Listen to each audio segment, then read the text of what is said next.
जय श्री कृष्णा। आज हम आषाढ़ अमावस्या की कथा और उनको क्या करना चाहिए इसके बारे में चर्चा करेंगे। श्री विष्णु भगवान की जय।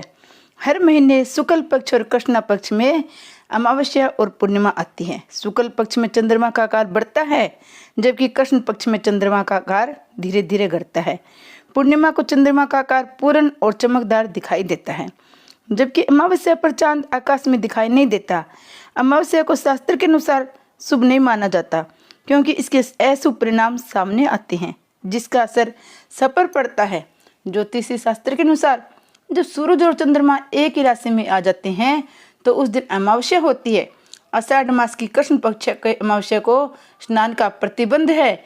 उस दिन स्नान करना बहुत ही महत्वपूर्ण माना जाता है। हिंदू पंचांग के अनुसार आषाढ़ का महीना हिंदू वर्ष का चौथा महीना होता है।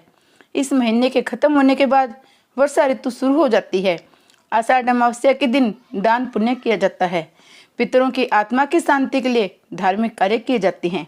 इस दिन पवित्र नदी में तीर्थ स्थान पर स्नान करने से कई गुना फल मिलता है। आषाढ़ अमावस्या के दिन स्नान दान का विशेष महत्व होता है। आषाढ़ अमावस्या का दिन बहुत ही महत्वपूर्ण दिन होता है, क्योंकि कई धार्मिक कार्य पूर्ण किए जाते हैं। इस दिन पवित्र नदियों में स्नान जरूर करें। पवित्र नदियों में न जा सके तो घर पर ही गंगा जल मिलाकर उससे स्नान करना चाहिए। इस दिन पितरों का तर्पण किया जाता है। आषाढ़ अमावस्या के दिन श्राद्ध कर्म दान पुण्य करने का विधान होता है। जिन लोगों को राहु केतु के कारण बनने वाले पितृदोष के कारण व्यक्ति को मानसिक तनाव रहता है, साथ ही कामों में बाधा आती है, इसलिए आषाढ़ अमावस्या के दिन की जाने वाली पूजा से पितरों को प्रसन्न किया जाता है, उनका आशीर्वाद मिलता है। आषाढ़ अमावस्या के दिन उसके व्रत किया जाता है, उसकी विधि है। आषाढ़ अमावस्या के दिन हिंदू अपने घर की साफ सफाई करती हैं। आषाढ़ अमावस्या की पूजा के किसी भी निर्णय के लिए इष्ट देवता के प्रति प्रतिबंधित किया जाता है। आषाढ़ अमावस्या के दिन हिंदुओं द्वारा दीप पूजा का रिवाज माना जाता है। विशेष पूजा महापंचभूत के हिंदू पिता को समर्पित है। इसमें वायु अग्नि जल आकाश और पृथ्वी को प्रमुख 5 घटक माना जाता है। इस दिन ध्यान देना चाहिए कि तालिका का चौरंग दीप पूजा के रिवाज के हिस्से के रूप में उपयोग किया जाना चाहिए। इस तालिका को अच्छी तरह से साफ करके इसकी सतह पर रंगोली का आयोजन के साथ संवर्धन किया जाता है।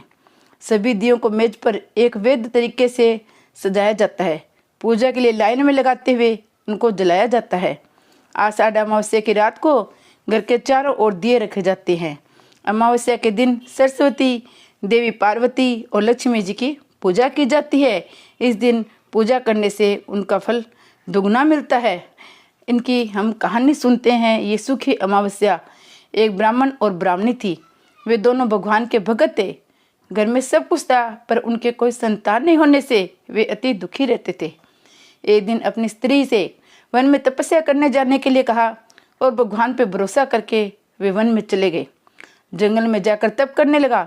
बहुत वर्ष बीत गए। उसको वैराग्य हुआ कि अब अपना जीवन समाप्त कर दूंगा। इस प्रकार सोचकर वह पेड़ की डाली पर फांसी का फंदा लगाकर मरने को ब्राह्मण तैयार हो गया। तब सुखी अमावस्या प्रकट होकर बोली, देख ब्राह्मण, तुम्हारे 7 जन्म तो कोई संतान नहीं लिखी है, किंतु मैं तुम्हें 2 कन्याएं देती हूँ। किंतु 2 कन्याएं का वरदान तो देती हूँ। एक का नाम अमावस्या और दूसरी का नाम पूनम रख देना। तेरी स्त्री को कहना सुखी अमावस्या का व्रत करे, उनकी पूजा करे। अमावस्या के दिन 1 कटोरी चावल भर उस पर दक्षिणा रखकर किसी मंदिर में रखना।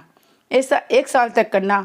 1 कटोरी चावल सहित दान करते रहना। ब्राह्मण घर आया, अपनी पत्नी को बताया।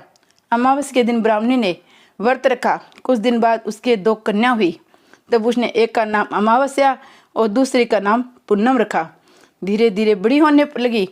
उनका विवाह कर दिया गया। बड़ी बहन अमावस्या धार्मिक विचारों वाली थी, जबकि छोटी बहन को भगवान पर बिल्कुल ही भरोसा नहीं था। वे भगवान की पूजा नहीं करती थी। बड़ी के घर में तो सुख समृद्धि के भंडार भरपूर थे, पर छोटी बहन पूनम के दुख का कोई पार नहीं था। जब बड़ी बहन को अमावस्या की छोटी के बारे में सब कुछ मालूम हुआ तो वह बड़ी बहन बहुत दुखी हुई। तब अमावस्या गाड़ी भरकर सामान लेकर गई और छोटी बहन को कहा, बहन पूनम, सुख अमावस्या का व्रत तुम भी करो। पूजा करके उपवास करो, पीपल में पानी डालो, तो तुम्हारे घर भी सुख समृद्धि के भंडार जरूर भरेंगे। 1 साल तक चावल का कटोरा भरकर सदक्षिणा दान करना। पूनम ने ऐसा ही किया। कुछ दिन बाद उसके भी घर में धन धान्य और संतान की वृद्धि होने लगी। इस प्रकार जो भी सुखी अमावस्या का व्रत आदि विधि पूर्वक उनकी पूजा करता है, उसके घर में सुख समृद्धि के भंडार भर देती है। माँ सुख अमावस्या उसके मनोकामनाएं पूर्ण करती है। जय सुखी अमावस्या माता की जय। जय श्री विष्णु भगवान की जय।